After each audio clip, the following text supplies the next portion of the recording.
guys, my name is Rosshooting from Tactical Performance Center, and today we'll see how we'll combine two different components and different variations of that components to achieve accuracy and precision and still maintaining speed. What's the difference between accuracy and precision? Precision is to do something over and over again the same manner, and accuracy is actually to put a shot on a specific target. Alright, let's talk about the target that we have here. This is the TPC diminishing dot target, and actually it represents multiple targets with a different difficulty. What's the definition of a difficult target? It's or a very far or very small target. Now let's talk about these two different components that we'll focus today and the different variations. Find the best combination for you that will make you more successful according to the situation. The first component, this is the trigger manipulation. There are three different types of trigger manipulation. First one, and the most precise, is called staging of the trigger. What staging of the trigger actually is, we'll take the slack, then you add about 80% of the pressure necessary to break the shot, and at the end you add that 20% very fine will make a very accurate and precise shot like this. Second type of trigger manipulation is called prep press. What prep press is, it's simply you're taking the slack until you meet the wall of the trigger, and then with constant speed you proceed the actual press of the trigger. Most of the time you use the prep press for middle distance targets, and it's very accurate and at the same time very fast trigger manipulation. The last trigger manipulation, it's called slapping. Slapping is we go through the slack to the actual trigger press with one constant motion in the same speed.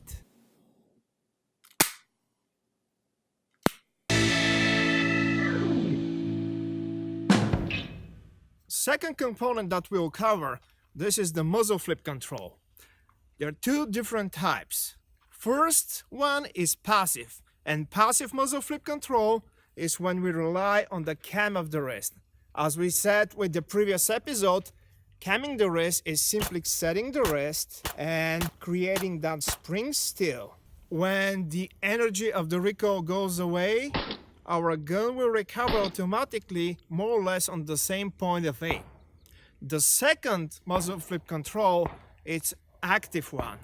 When we have a very difficult target, we cannot rely on the cam of the wrist.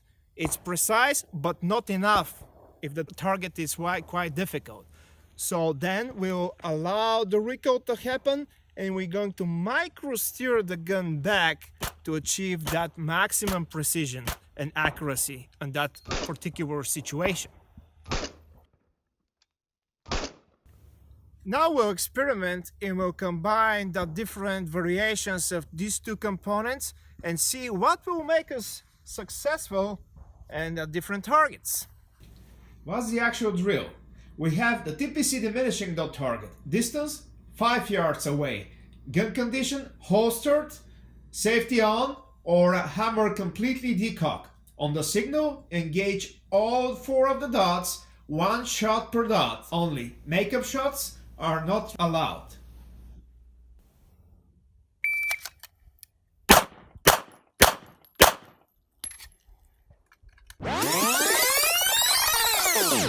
Now let's move forward and let's talk actually what was the combination that I did.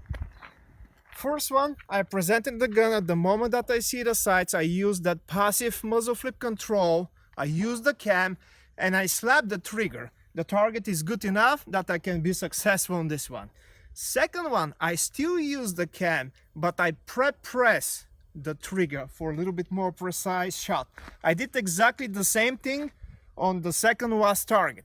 Now, the WAS target, it's pretty tiny. It's a 1-inch dot and it requires more attention from us. First of all, I use the active muzzle flip control. I let the gun recoil and I micro steer it back to guarantee the accuracy for this particular task.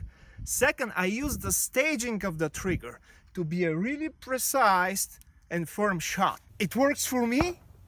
For you, you can experiment with different combinations, but now you have the tools and the knowledge to find the best combination for you.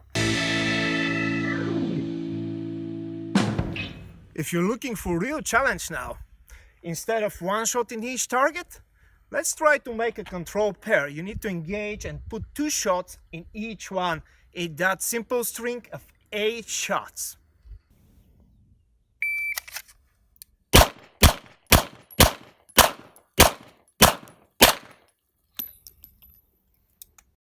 I put 1 shot on the very last target, and that's the most challenging one.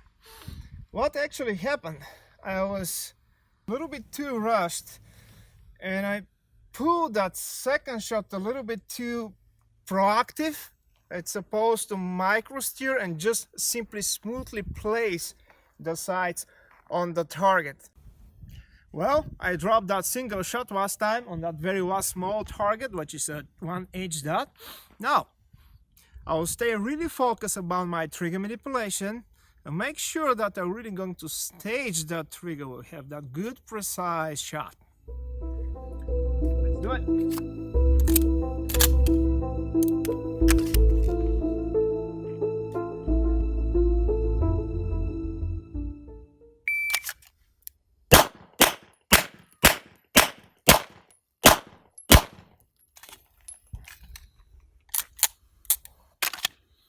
Let's have a look. All right, that was my successful pace, and as we said before, I use exactly the same combination between these 2 components that we already discussed. Was really focused on my very last trigger pull. The main goal, to achieve the accuracy and the speed desired under pressure and time. You can download this target, look for the Diminishing Dot target in our website, tacticalperformancecenter.com. Till then, train hard. See you next time.